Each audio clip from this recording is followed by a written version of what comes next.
Now everyone, today you'll be watching a superfan of Mobile Fighter G Gundam talk about her love of the series. Will her energy alone be enough to convince you to watch this timeless series? Or will hearing her emotion flow through her words be the heartbreaking piece that drives you to give this show a serious chance?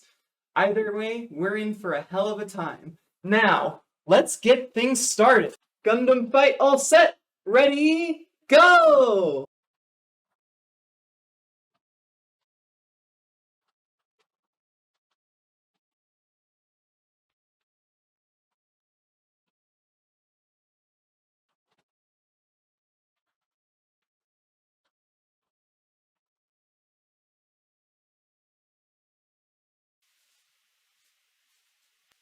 So, who am I exactly? Well, you can call me Rose, and for those of you who don't know me from Twitter, um, I'm a huge G Gundam fan. This was the first Gundam I ever watched. It was probably the first anime I ever watched, and it was way back when, when Spike Spiegel first started voicing Tom on Toonami, like back then. And it really made me the kind of Gundam fan I am today. Which, granted, isn't really a good thing necessarily, seeing as I'm the kind of Gundam fan who roleplays going on dates with Charzaku and posts about it on Twitter. But anyway, that's enough about me. Let's get to what we all really came here for. Mobile Fighter G Gundam. Rise, Shining Gundam! Gundam fight begins. The Gundam that fell to Earth.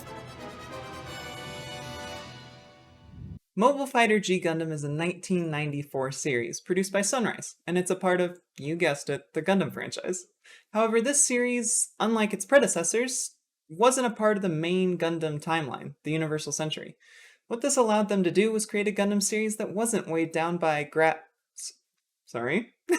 Not weighed down by sticking to the principles of the main timeline. A lot of the people take this to mean G Gundam is a less serious, more action-oriented story. And honestly, I agree with that to an extent. Even the director of the series, Yasuhiro Imagawa, stated in an interview that it's a title totally independent of the Gundam tradition. This show features tons of themes that we see in the Universal Century, such as characters striving to be understood and empathized with, the sorrow and hurt that a humanity at constant conflict creates both on its own people and on the Earth itself, and a message that through the bonds we create with each other, there can always be hope in this world for a better future. On a micro scale, this series deals with loss of family and friends, betrayal, PTSD, terminal illness, revenge, guilt, being forced to fight.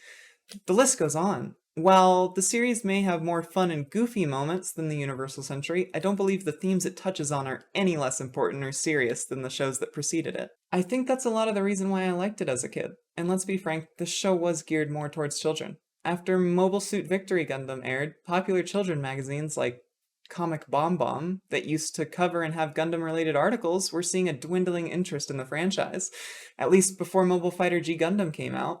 This series rekindled children's love for the franchise, and there were a ton of Gunpla and toy lines, including two high-grade EX models, the 1/60th scale high grades, that I really want to get my hands on one day. But even as a kid, I knew that this series was more than just my average Saturday morning cartoons. Since this was a time when anime was getting more popular in the West, it was the first anime I had ever watched. Being able to see characters deal with things like inadequacy or intense anger under the backdrop of robot fights was unlike anything I had ever seen before, at least not to this scale. It is truly a special series, and I think to this day it's a little underappreciated. But that's enough backstory about the show. Let's go ahead and talk about what the fuck the show's actually about. I'd go ahead and outline it myself, but the amount of hubris I'd have to think I'd do a better job explaining the series than one of the best first episodes in anime is insane. So let's instead just talk about the first episode. I'll show some clips and we'll get an idea of just what the future century timeline holds. So, the first episode starts off with a little bit of disaster right off the bat. We see an object from space crash directly into a already busted up city, which turns out to be Rome. But next up we learn that the people on Earth have a disdain for the people in the colonies.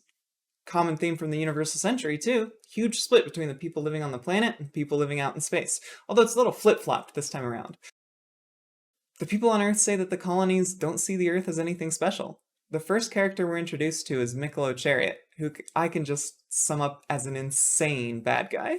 Then we get our first showing of the protagonist, Domon Kashu. In a classic Western-style scene, we get to see our sweet Domon minding his business in a saloon, asking about a strange man in a photograph, only to get jumped by your run-of-the-mill henchman.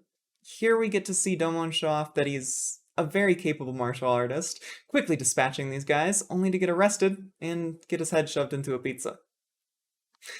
Then we meet the wonderful Rain Mikamura, the mechanic and childhood friend of Domon and his Gundam. Then we get to see Domon's classic brooding. I promise he'll get better.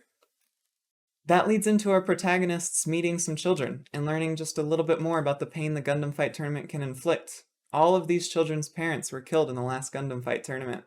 And we also get to see Rain save everybody with a weird gooey bubble shield that I don't ever think shows up in the series again, but it's still cool. Later, Domon walks up to Mikolo and his gang, and just to save one of the children he met earlier, just to prove he's a total badass and that this series is going to be a little less grounded than the last Gundam shows, he ends up catching a bunch of bullets from these guys and then flashes a strange crest on his hand.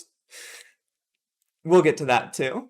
Finally, we get to see the appearance of the main Gundam of the first half of the show, the Shining Gundam. Alongside it, we're introduced to the mobile trace system, and the cause of many a latex fetish in the Gundam community. I'll go ahead and just let the clip play out, it kind of speaks for itself.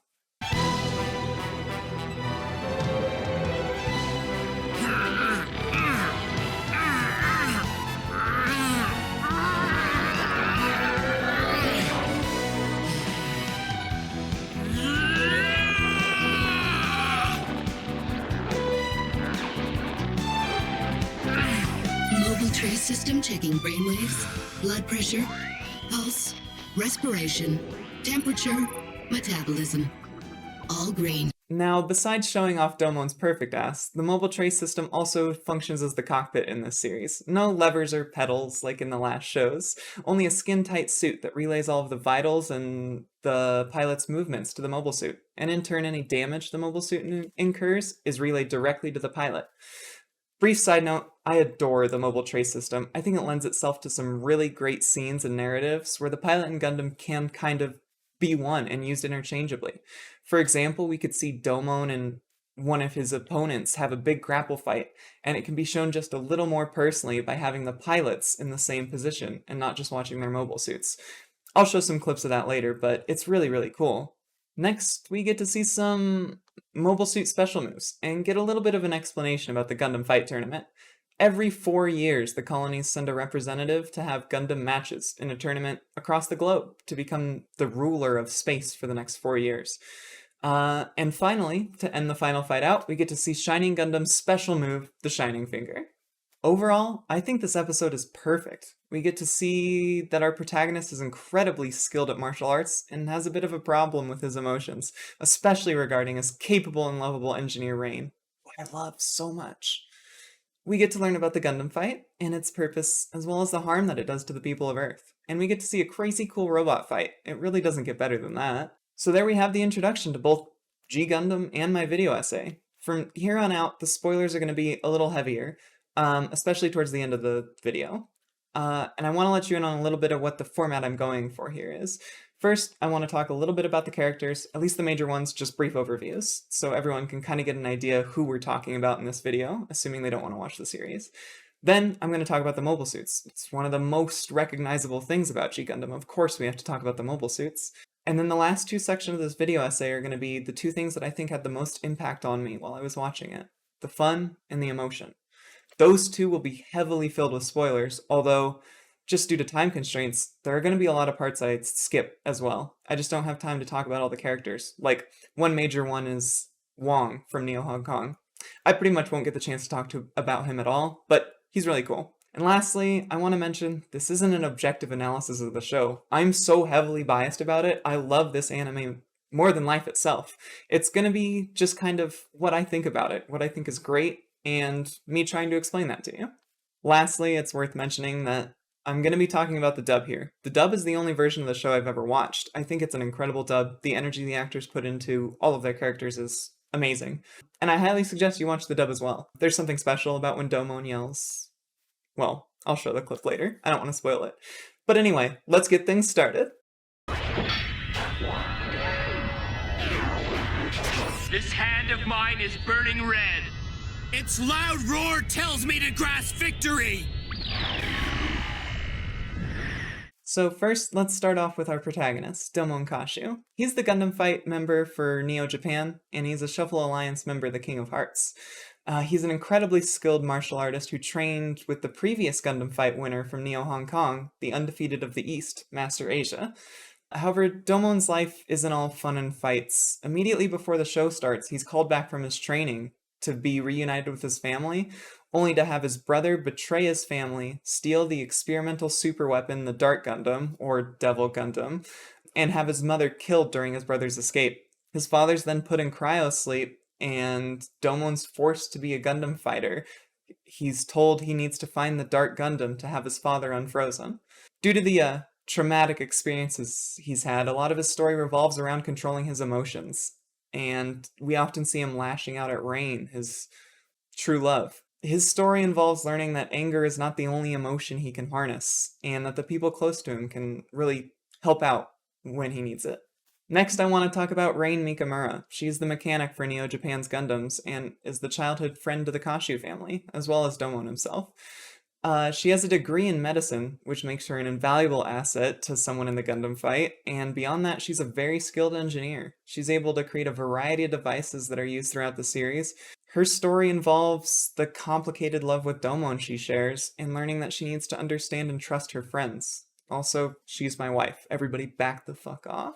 Someone I think worth mentioning here is Allenby Beardsley. I won't get a chance to go into her story much in this video, but Allenby is the Neo-Sweden Gundam fighter, and also the only female Gundam fighter in the entire show, at least participating in this tournament. She was orphaned as a child and was taken in by the Neo-Sweden to train to become a Gundam fighter. Further beyond that, Neo-Sweden created the Berserker system in order to increase Allenby's combat power even further. It uses radio waves to send her into sort of a savage fighter state where she can't really think of anything else besides fighting, and it places her under immense stress. After a match with Domon where he's able to overcome that Berserker system, she becomes a great friend and ally to Domon, and leads to Rain getting just a little bit jealous. Now we've got a really great character, the undefeated of the East, Master Asia, the Gundam fighter for Neo Hong Kong. He was Domon's master, and the one who taught Domon all of his martial arts. His incredibly over-the-top personality and stylish fighting style and super moves make him an incredibly likable character right off the bat. Domon and Master Asia reunite in Neo Tokyo on Earth to defend it from the Dark Army, only to learn that Master Asia was actually working with the Dark Gundam all along, and had even infected his friends with Dark Gundam cells, an infection that turns you into a slave to do the bidding of the Dark Gundam. From this point on, Master Asia becomes the antagonist of the majority of the show, and right-hand man to the Dark Gundam. But perhaps he's got a different plan up his sleeve by the time the Gundam Fight finals roll around. Now I'm going to move on to the other members of the Shuffle Alliance. First, we've got the Queen of Hearts crest holder, Neo America's Chibity Crockett, the shining star of Neo America, holding the hopes and dreams of not only himself, but his countrymen too. His story revolves around realizing that even he will find challenges he can't overcome, and needs to find new ways to improve with a good rival like Domon. He suffers from not feeling that he's good enough, and finds out that Neo America and his loyal Gundam crew, the Chibity Gals, will always have his back, and will always be cheering him on. Then we've got Neo China's fighter and the ace of clubs of the Shuffle Alliance, Sai Saishi. Sai Saishi is the youngest Gundam fighter ever, and has the burden of the wishes to revive the Shaolin Temple on his shoulders. He has to wrestle not only with the difficulty of growing up, but the immense pressure of the legacy of his grandfather and father to deal with. The Jack of Diamonds is Georges Descend, the fighter for Neo France. Georges Descend is a noble knight, dedicated to the Princess Maria Louise. However, he has a fair share of issues to deal with, largest of which is the guilt of indirectly killing thousands of his fellow countrymen at the tragedy of Marseille. The last member is the Black Joker, Argo Golsky. Argo is a prisoner of Neo-Russia who was arrested due to his crimes of being a pirate. He was forced into being a Gundam pilot by Nastasha, the warden, under the contract that if he wins, he'll get to see his crew set free. So, I've talked a lot about about this Shuffle Alliance thing, but haven't really explained it, so I should probably do that now. The Shuffle Alliance is a group of 5 members who have overseen humanity's conflict to make sure that humanity doesn't wipe itself out. The Alliance is made up of 5 extremely powerful martial artists. The members before the main cast are in the show for like 10 seconds before they all sacrifice themselves so that the new main characters can be cured of the Dark Gundam cell infection that I mentioned Master Asia gave them. So we don't see them a whole lot, but the point is the new 5 are the main cast of the show. The characters I've listed off are just some of the major characters in the show, but it doesn't even begin to cover the amazing characters that are in this series.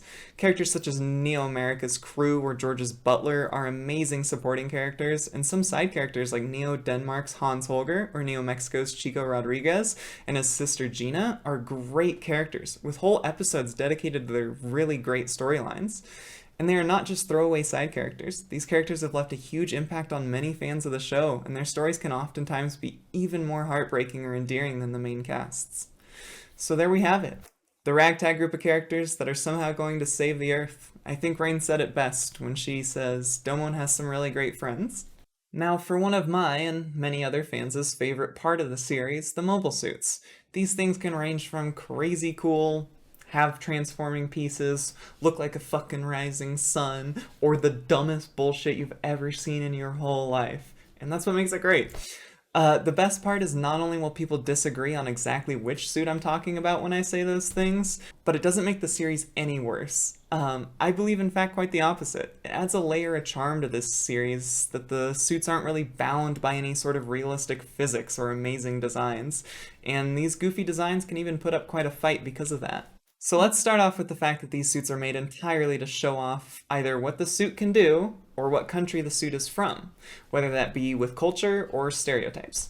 That means we can get some pretty crazy designs, like Neo Denmark's Mermaid Gundam, the transforming underwater suit representing, I don't know, I guess the fact that Denmark is the 5th largest exporter of fish? Or there's Neo Holland's Nether Gundam showing off Holland's historic windmills, and is even used outside of the Gundam fight. Or even the absolute fan favorite, you all know who I'm talking about probably, Neo Mexico's Tequila Gundam, which, while it leans heavily into stereotypes, it doesn't do so in a mean way, and makes for an incredibly memorable suit.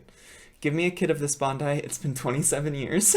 In the case of the main cast, these suits all represent the pilots themselves, and less about the country they're from. For Domon's Shining and Burning Gundam, it's the ability to enter super mode and use its shining or burning finger based on his emotions. They represent how Domon's emotions are a source of power for him, and are a direct correlation to show how Domon is handling and evolving his emotional state. Burning Gundam also looks so fucking sick. Are you seeing this? His back turns into a spinning sun, and when he uses erupting burning finger, his Gundam's hands put on a clawed glove. It's such an incredibly clean design, and the Gundam can even show the crest of the King of the Hearts when it uses super mode. Speaking of super mode, it's basically a way to ramp up the power of these suits even more. A lot of people liken the mode to Dragon Ball Z's Super Saiyan, but the director actually modeled the super mode after the Gold Saints from Saint Seiya. In fact, he wanted there to be a clear distinction from Dragon Ball Z's Super Saiyan and the super mode in G Gundam, which is why Domon gains a red suit and red hair when he first enters super mode, and later it's gold when he learns to control his anger. The super mode is an amazing way to make these mobile suits even more cool, and give a visual component to these characters having emotional or mental growth. Now, back to the main cast of suits. Chibity's Gundam Maxter is clearly designed to complement his prowess as a boxer, as well as his inclination for showmanship. The Gundam can not only equip cool boxing gloves, but it can also be shirtless, which, I'm gonna go ahead and say it now, is the reason I'm sexually attracted to Gundams. Saisaishi's Dragon Gundam is an incredibly nimble suit, designed to help complement Saisaishi's techniques that he learned from the Shaolin monks. It even has knife-tipped hair that young Saisaishi can control with his own hair in the mobile trace system. Gundam Rose is the mobile suit of George Descend, and sports a design of a classic knight, even having its main weapon be rose bits to represent the knight chivalrously giving a rose to the princess. And Bolt Gundam is big and strong, just like its pilot Argo Golski, even adorning a ball and chain weapon to represent the chain its pilot wears. I also want to mention Allenby's mobile suit. While she's not a member of the Shuffle Alliance, she has a mobile suit that matches her characteristics well. The very feminine Noble Gundam fits well with the only female fighter in the tournament. And to this day, I believe that these are some of the most memorable designs in any Gundam series. And while a lot of these may be goofy, you can't deny that they leave quite an impact on you. And I can't help but think that these goofy designs lend even more to the fun parts of the show, the parts that keep it interesting and exciting. So, I mentioned that the common criticism of G Gundam is that it's a more fun and less serious take on the Gundam franchise. And while I'd like to counter that second point in a little bit, the next section of this video that I'm going to talk about is that it is a more fun entry than the mainline series. Something I hear a lot is that people consider Gundam a real robot show, and I think to an extent I see what they're getting at. The robots are pretty grounded in reality, and outside of beam weaponry, Minovsky particles, and new types, there isn't a whole lot of superpowered stuff. Whereas G Gundam definitely sits in that super robot category. It's no contest. However, that doesn't make it a bad thing. This show features some of the most incredible fights that you can imagine. There's something special about watching Domon stop a waterfall with his shining finger, or to see Shadow Gundam turn into a boat with a substitution technique. Or you can even watch Argo rip his Gundam's arm off, for like the 5th time. Argo, please. The maintenance cost that Neo Rush is incurring is insane. You have to stop. I think the fun in this show is best described by director Yasuhiro Imagawa. Like he said in an interview, when he was asked about why the Shuffle Alliance doesn't have bodysuits when they pilot their Gundams like everybody else does, he says, no matter how much it doesn't make sense, I wouldn't care. Basically, I just wanted to make it cool. And I think that quote encapsulates G Gundam perfectly, the show where the main character wins most of the time by using his face grab mega move. Honestly, the Gundam's special techniques are some of the most magic stuff in the show. They absolutely make not only the characters have more personality, but the robots too. I mean, I remember being absolutely flabbergasted watching Domon and Master Asia do their team-up move, and I'd be a fool to not mention the actual magical girl transformation the pilots have to do in order to pilot a Gundam. With the exception of Reigns, which is just horny fan service, this show oozes charisma and entertainment at every moment it can, and it's never wasted. But these locations don't just feel like cheap sightseeing locations. A lot of these locations feel real, even down to the hotels where the main characters sleep. Director Yasuhiro Imagawa actually gives some insight into how they gave life to the locations in an interview. He mentions that looking through sightseeing books didn't really do the location justice to what life was really like there for the citizens. So he turned to films of those locations instead to get a less polished view of the countries these fighters were visiting. To give a couple examples, the location for the first fight in Rome was actually based off of the Rome that Federico Fellini depicted in Ginger and Fred. Imagawa liked the way that the film dares to show the dirty portions of one's own country. The hotel room that Rain and Domo stay in episode 2 is taken from the apartment in Alfred Hitchcock's Rear Window. It's an incredible way to give life to these locations outside of just one major landmark, and makes each location feel even more different. Every fight is a brand new experience with a brand new backdrop that keeps every fight interesting and entertaining. At every moment, this show goes for the entertainment value over a sense of realism. If a character needs to do an insane feat or a special move needs to be used to gain an edge, then this show will do it with no hesitation. The show is filled with these Deus Ex moments like the shuffle crests being used to cure DG cells or a big magic V-fin, the headband that can be used to pilot a Gundam using only the feelings you hold for the previous pilot. Whenever the character learns something new or overcomes a challenge, you get to see that evolution very clearly and literally with either a new power or ability. Even outside of the Gundam fights, the show does an amazing job at building up the world and these characters. Chibity and Domon's initial meeting is in a real boxing match where we get to see them box shirtless, God bless. Only to shortly after have Domon reveal he was hiding his Gundam in the Statue of Liberty. George's first episode shows off just how much of a quick wit he can have, and we get to see a flaccid Eiffel Tower. This show is basically entirely about the bonds the characters make with each other, and we get to see that out of the fights as well. There's so many little scenes with the main cast just being pals or waiting around for Domon to finish training.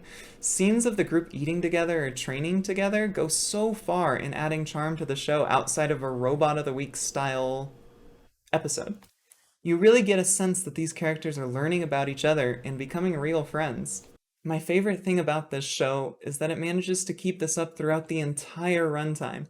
The pure energy that is thrown into each fight or each little moment makes it seem important. I think a huge portion of that is due to the voice acting. You don't ever really stop getting shivers from when you see Domon enter super mode and say that classic line, Take this! My love, my anger, and all of my sorrow! I can't even count the number of times that I've gotten excited or laughed along with the show, but even that doesn't hold a candle to the number of times that I've cried. Take this! My love, my anger, and all of my sorrow! Well, now we've really gotten into the meat of the video, and I wish there was a good way to preface this, but truth be told, I've rewritten this section about 8 times. The show has so much raw emotion, so much heartbreak, so much perseverance, so much joy and happiness and hope. And finding a way to convey that seems next to impossible. So what I've decided on is talking about some of the storylines that hit especially hard in my eyes, with extra attention paid to the love story between Rain and Domon. And I think that love story is the story that the director really wanted to tell when he created this series. This show does an incredible job of showing just how difficult conflict can be to people outside of the Gundam fight living on Earth. In the very first episode, we meet those kids who were orphaned by the Gundam fight. We see landmarks fall, even buses and buildings are destroyed without hesitation by the villains, and it's incredibly sickening to see human life and safety thrown away without regard, which is why it's so much more impactful when you see Domon or the others put their life on the line to save the civilians. It's such a simple thing. I mean, that's what makes the good guys good, after all. But when the characters are wrestling with so much inner turmoil themselves, to see them still care about others is heartwarming. But beyond just the extra citizens in the show, even the minor characters have struggles far deeper than you would expect for a kids show. The first instance I want to talk about is Neo Mexico's fighter and his sister, Chico and Gina Rodriguez. Chico and Gina dreamed as kids to go down to Earth and see the oceans that were still there, so Chico decided to become a Gundam fighter so he would get the opportunity to go to Earth with his sister. However, the downside of that is that if he's disqualified as a Gundam fighter, he has to return to the colony. To add to the already difficult situation, Gina has a terminal illness, and her remaining time is very limited. She only wishes to spend the rest of her days on Earth. Thus, Chico decided to never fight in a Gundam match in order to never have the possibility of being disqualified, much to the dismay of Neo Mexico. They are chased around by their government until meeting Domon, where Domon hatches a plan to fake Chico's death. And even then, the ending is bittersweet. At the end of the day, Gina's time on Earth is still limited, and it's incredibly tough not to cry every single time I watch this episode. Another minor character that I think has a compelling story is Neo Denmark's Hans Holger. We first meet Hans in the finals of the tournament to find that this fighter is on his last legs. His country has spent so much money on making prototype mobile suits that they can no longer afford any repairs to the Mermaid Gundam, and prototypes aren't allowed in the Gundam fight tournament, meaning one major loss sends Hans back to his country. Even knowing that his next loss would result in total defeat, he still manages to face off against Saisaishi without holding anything back. He puts up a truly honorable display and fights well, only to lose in the end. But even when faced with the worst outcome, he still manages to keep his head up high and keep moving forward, holding no resentment towards his opponent. If these minor characters can manage to have such an impact, you can only imagine what the actual Shuffle Alliance members and their challenges are like. I would love to talk about all the characters, but since I really want to spend a lot of time on Domon and Rain and Master Asia later, I've decided to just pick 2 Shuffle Alliance members that I think had incredibly tragic stories, Chibity and George. George Descend, as I mentioned before, is the Gundam fighter for Neo France, but he didn't come upon that title easily. The fighter for Neo France is determined by a tournament in Marseille, where he had to fight off against Jean-Pierre Mirabeau. I don't know if I said that right. Jean-Pierre Mirabeau is an incredibly slimy Gundam pilot who moved in front of the crowd so that George could not fight him without harming his countrymen.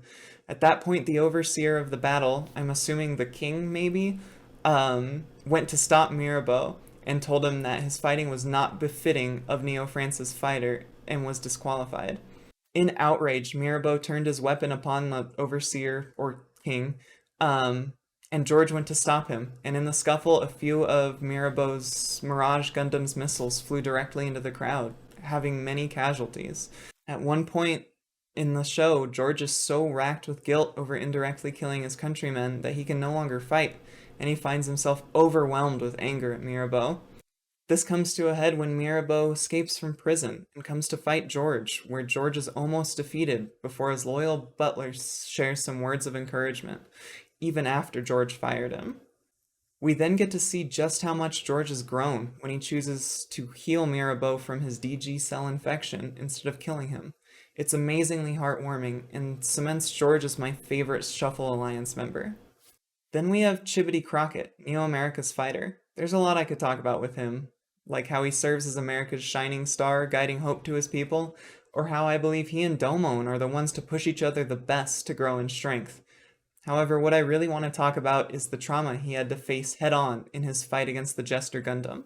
The pilot of this Gundam reminds him of a circus he went to as a child, where the clown opened fire on the crowd and took Chibity hostage, separating him from his mother. The reports state he was found later that night alone, crying out for his mother. In the fight with Jester Gundam, he finds his fear reawakened, and he ends up cowering and calling for his mom while he takes a relentless beating. The way he overcomes this is because of his loyal Chibity gals, when they sing America the Beautiful to him, and he remembers just how much his friends in his country are there for him. Once again, Chibity remains the most inspiring member of the Shuffle Alliance, and I think Domon said it best when he told Chibity, "Your hunger ignited a fire within me. The stronger you become, the more fierce I become. You're a great rival."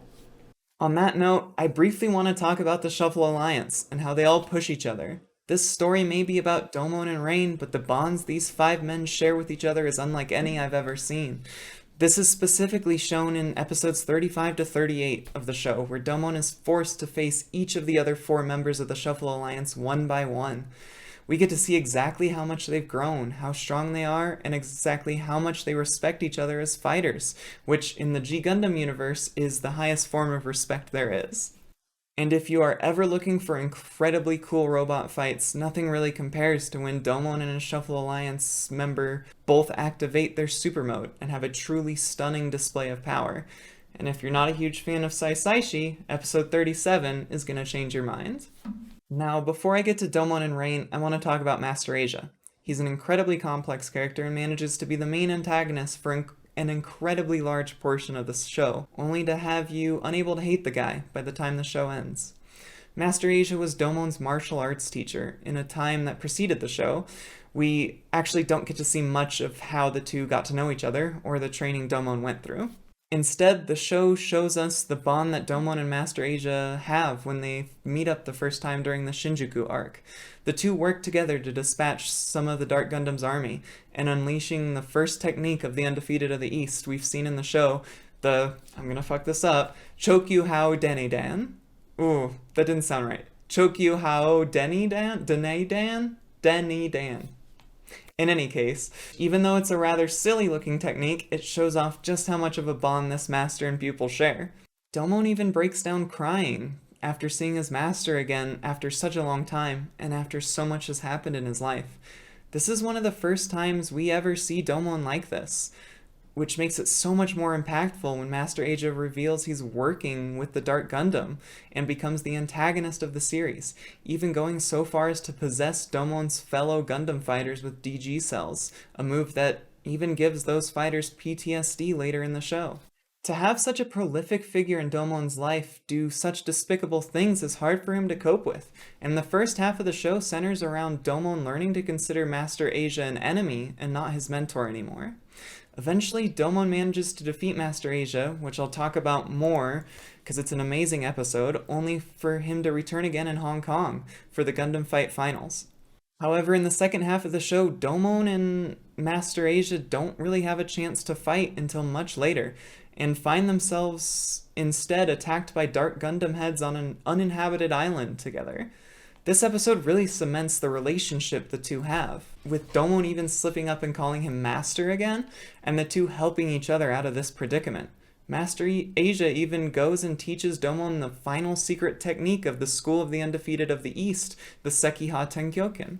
All this time, Master Asia still seems to be training Domon, and in the Battle Royale arc, the reason for this becomes apparent. The Dark Gundam needs a strong host to act as the life core, and Master Asia was training Domon to take that place. This part of the show is also where Master Asia's actual plan is revealed. After fighting in the previous Gundam fight, Master Asia realized just how much damage the Gundam fight was doing to Earth. He vowed to use the Dark Gundam to regenerate the Earth from the damage the Gundam fight had caused. A very noble cause, if you ask me. But due to his deteriorating health, he hastily came to the conclusion that using the Dark Gundam to eradicate humanity would be the only way to save the planet. Domon disagreed with his former master's conclusion, and they tried to argue the only way they knew how, with their fists. The battle that takes place between the two is dubbed by the other members of the Shuffle Alliance as the greatest Gundam fight match of all time. The two put all their feelings for the future into this fight, and the bond between master and pupil shines as brightly as ever. Master Asia even goes so far as to continue to train Domon, even in their ultimate standoff of Sekiha Tenkyokens. Eventually, Domon's hope for humanity shines through, and he defeats Master Asia and shows him the error of his ways. The two share a final talk where Master Asia realizes that humanity is a part of the nature he was trying to save, and Domon finally understands the sorrow Master Asia felt when he saw the destruction of the Earth, and sees that even to the end, Master Asia was looking out for him as his pupil. Master Asia was never an evil man. He was never controlled by the Dark Gundam, and he never lost sight of his pupil. He was simply a man, a keeper of humanity, who was so distraught by the destruction humanity was causing to the Earth that he decided to do whatever he could to reverse that, without seeing the mistake he almost made. The final scene between the two is heartbreaking, and I'd like to share the clip of the final words Domon and his master share together. Come, let's see it. The school of the undefeated of the East, the winds of the king, Zenshin. Keiretsu, Tempa, Kyoran.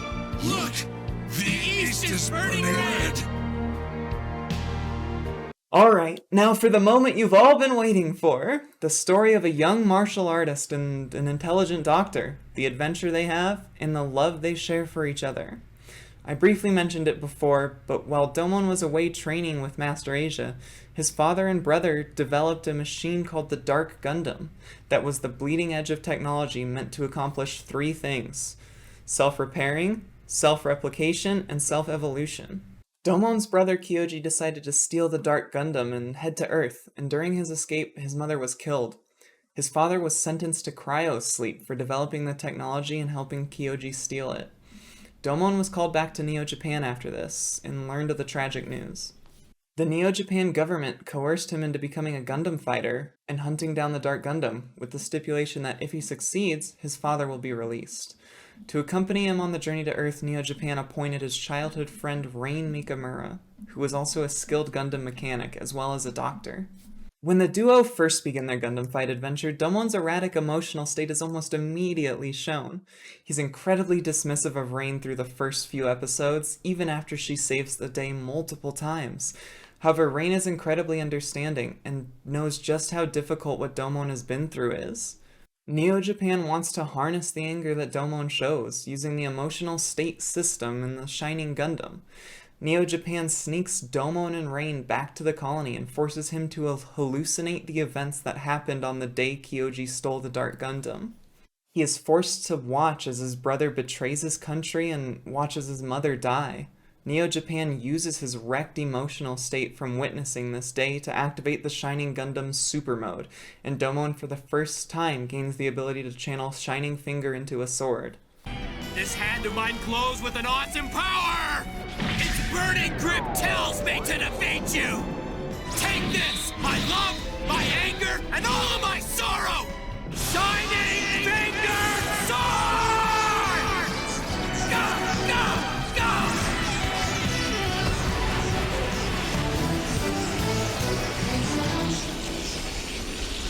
The director wanted this super mode to be distinct in that it was brought about by Domon's anger, so his hair and suit turn entirely red. Besides the trauma Domon incurs from witnessing those terrible events, his erratic anger is also reinforced, and he believes it's the only way he can activate his Gundam's super mode.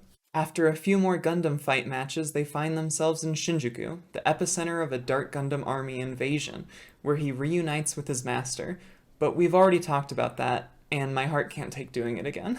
During the Shinjuku arc, we learn just how much Rain cares about Domon, and how capable she is as well. When Domon is caught without his Gundam, Rain takes the initiative and pilots the Shining Gundam herself, and we get the incredible line where Rain says, "Don't underestimate the power of a woman." And we get a pretty ridiculous shot of Rain initiating the mobile trace system. It's clearly fan service, and I hate to say it, but her struggling here actually serves a plot point later on. When Rain finally delivers the Gundam, she helps Domon defeat a mysterious Gundam by using a combo Shining Finger, showing that together these two can overcome insurmountable challenges. Unfortunately, even together, the two aren't enough to defeat Master Asia after his betrayal, and we begin a training arc where Domon meets a mysterious man, Schwarz Bruder, which, if you know German, then ding ding ding, you got the plot twist. Schwarz decides to give Domon a rusty sword and tells him he must slice cleanly through a tree if he ever hopes to defeat the Dark Gundam. So Rain and Domon travel to the Guiana Highlands, the very place where Master Asia trained Domon so long ago. Not soon after, Chibity appears before Domon wanting a fight. Chibity has been suffering PTSD from his DG cell infection and is unable to fight without immense fear and hallucinating the Dark Gundam. He has come to Domon so that he can push himself to be stronger, with a fighter he knows will be a real challenge. However, during their fight, Rain and the Chibity Gals find themselves in the midst of a flood, and Domon has to learn that he can activate his Shining Finger with emotions other than anger. In this case, a wanting to save Rain. And thus we see exactly what Schwarz wanted Domon to do, to master the super mode without anger, but with a serene state of mind. This is put to the test when the Master Gundam appears, and Domon must defeat him by putting aside his anger and using his love for Rain.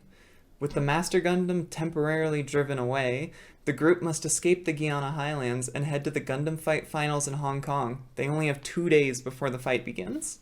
And so we get to see just how strong the Shuffle Alliance can be when fighting together, and how much they have driven each other to improve. After holding out against a huge attack by the Dark Army, the Shining Gundam is finally repaired and everyone moves out to Hong Kong. Well, everyone except for Domon, who stays to fight Master Asia and the Dark Gundam one last time. The Shining Gundam takes its final battle against Master Gundam, and Domon shows his true mastery over the true super mode, completely wiping the floor with Master Gundam. Literally. What this leads into is episode 24 of G Gundam, one of my favorite anime episodes of all time.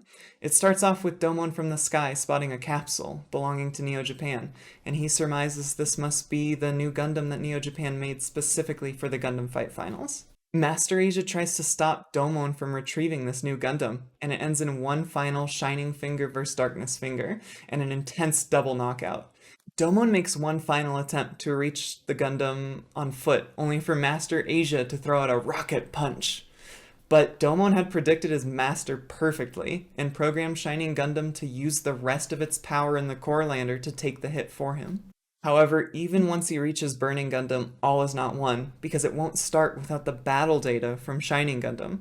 Now, if you've been watching the same show I have, then you already know the solution to this problem. Love! And so, Rain dons a V-Fin brainwave transmitter, and from Hong Kong, she channels her love for Domon into the Shining Gundam to control it and give the battle data to the Burning Gundam. What we get is the first real love scene between Rain and Domon, but with the Gundams as the proxy.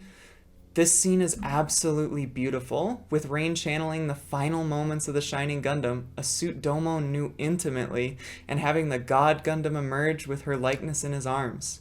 Rain and Domon in this scene are the Gundams, and it's incredibly beautiful. It's unlike anything I've ever seen, although I'm told it bears a resemblance to a scene from Mazinger Z, but Imagawa claims he made it up himself. But just when you think this episode couldn't get any better, Domon absolutely brutalizes Master Gundam with his thrusters, then uses the boxing ring around the Earth to slingshot himself to the finals just in time. This episode is incredible and solidifies all of the emotional growth that Domon has been able to do within himself. But don't worry, he's not perfect yet. We've still got another half of the show left. So, this leads us straight into the Hong Kong arc, the finals arc, whatever you want to call it. It's just a series of bouts against the best of the best fighters in the Gundam fight. With the new power found in the Serene State Super Mode, and the Burning Gundam's ability to use the Erupting Burning Finger and the Heat End, which is actually just as iconic as the Shining Finger Sword, Domon finds no trouble winning his matches. This hand of mine is burning red. Its loud roar tells me to grasp victory! Erupting burning finger!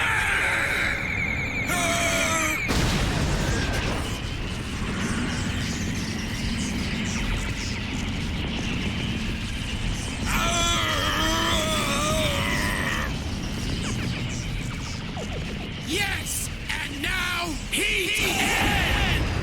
Throughout these first few matches, each of the Shuffle Alliance members are forced to wrestle with and overcome something of their own to match Domon's growth, and what better way to do that than through fighting, of course. It's during this time that Domon meets Allenby, the Gundam fighter for Neo Sweden.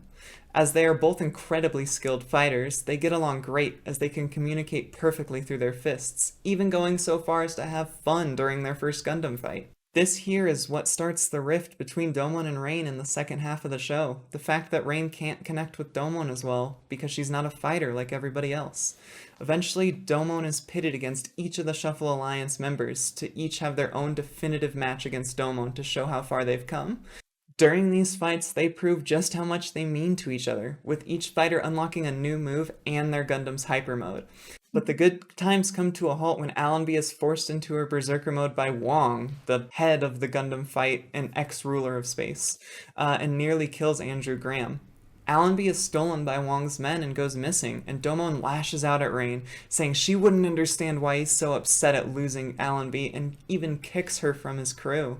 This leads to Rain ending up in the crew of Neo Germany's Schwartz Bruder, the man who has been training Domon since Shinjuku.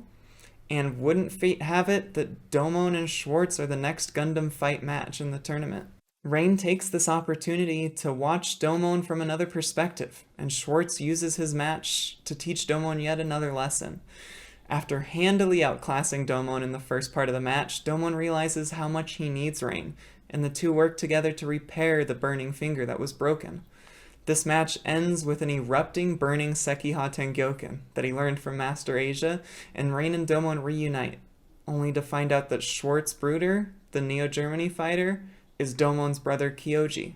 Domon and Rain finally reconcile, only to be forced apart once more as it's time for Domon to head to the island for the final battle royale. Rain uses this time to find out the truth about Kyoji, only to find out the truth about everything.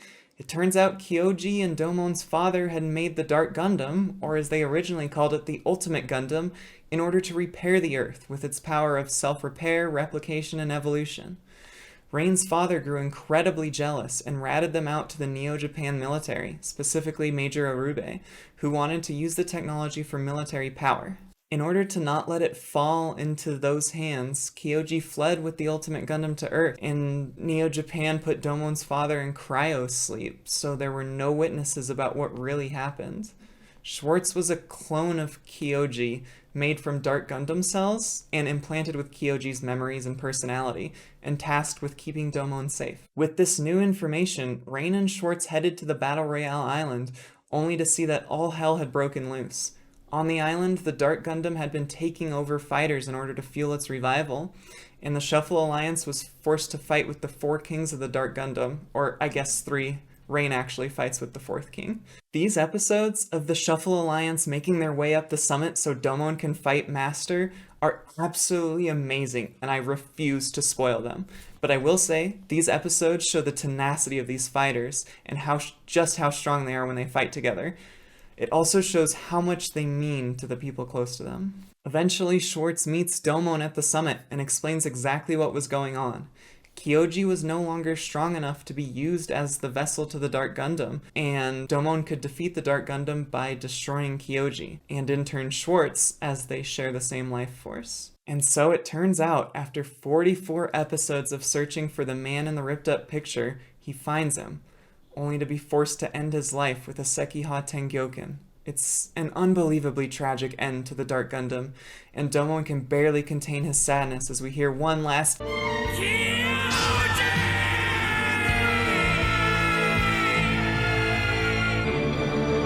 from the broken man. Only for the very next episode, him to have to confront his former master and end his life as well. But all's well that ends well, I suppose, and at least Domon can now celebrate becoming a Gundam Fight champion with his true love, Rain. Just kidding. It's not over. It gets worse. After all of this happens, Rain is racked with intense guilt from what her father had done to the Kashu family and decides to atone for it herself and tells Domon she will never see him again. She returns to Neo Japan with her father and Major Arube, as well as the Dark Gundam remains, only to find out the Dark Gundam could still be revived. It just needed someone with the power of life, the ability to give life. So Major Arube takes Rain and makes her the life unit of the Dark Gundam, as well as integrating it with the Neo Japan colony and waging war on the rest of the colonies, even blowing up Neo America's Statue of Liberty cannon. Yeah, you heard that right. Thus begins the final leg of the hero's journey, to finally save the one he loves, to tell her the thing he's meant to say for so long now. It has been one hell of a tragedy for Domon, and I think Major Arube says it best with this line. And now his own father's theories will ensure his defeat with the use of a body that belongs to his loved one. Don't you find it so deliciously ironic? But at least now Domon doesn't just have the Shuffle Alliance at his side, or their crews, but the entire world fighting with him to defeat the Dark Gundam and save Rain. The next series of episodes equates to an all-out war, and there are so many great moments, like the erupting, burning Shuffle attack, but what I really want to focus on here is Rain and Domon. Since Rain is the ideal candidate for the Dark Gundam Life unit, she is integrated with it almost perfectly, hence the glossy silver DG cells that adorn her body, instead of the hexagonal ones we see on the other characters in the show. Rain becomes the Dark Gundam, and as Domon nears, she fights with even more ferocity because she wants to keep him away. The entire crux of this show is emotion. Hell, even the main Gundam is powered by it, and the only emotion Rain can feel right now is guilt for what her family did to Domon. She wants to keep him out. So Domon does the only thing he hasn't been able to do yet. Even then, it takes all of his friends hyping him up, but he finally does it, and he tells Rain that he loves her. It's an incredibly beautiful scene, and a perfect capstone to this love story that the big final super move was just to let the people dear to you know that you love them. And so they finish off the Dark Gundam with what I can only call the most G Gundam move of all time, and vowing that their true journey starts now. These hands of ours are burning red! Their loud cry tells us To grasp happiness! erupting! Burning finger! Setting! Love! Danger! And there you have it, folks. Thank you so much for listening to me ramble on about this show that is so dear to my heart. I could literally talk about this show forever. I even skipped over major characters like Wong, and I didn't even get to mention that the studio was split on whether or not to include the love in the final move. This show may be silly and fun and have amazing action and an incredible dub. It's not perfect. Some of its themes are incredibly basic, and some of the characters are just goofy, but I think that adds to the charm. But most of all, I think it teaches us important things about life and each other, whether that be to inspire the ones around you, or to live your life to the fullest your way, or to seek happiness where we can, that growing up isn't always the best, or that even unfortunate circumstances can lead to good outcomes. There's a plethora of wonderful lessons here. That one of the most important things in this world is the bonds we create with each other, and the things we can do with those bonds is unimaginable.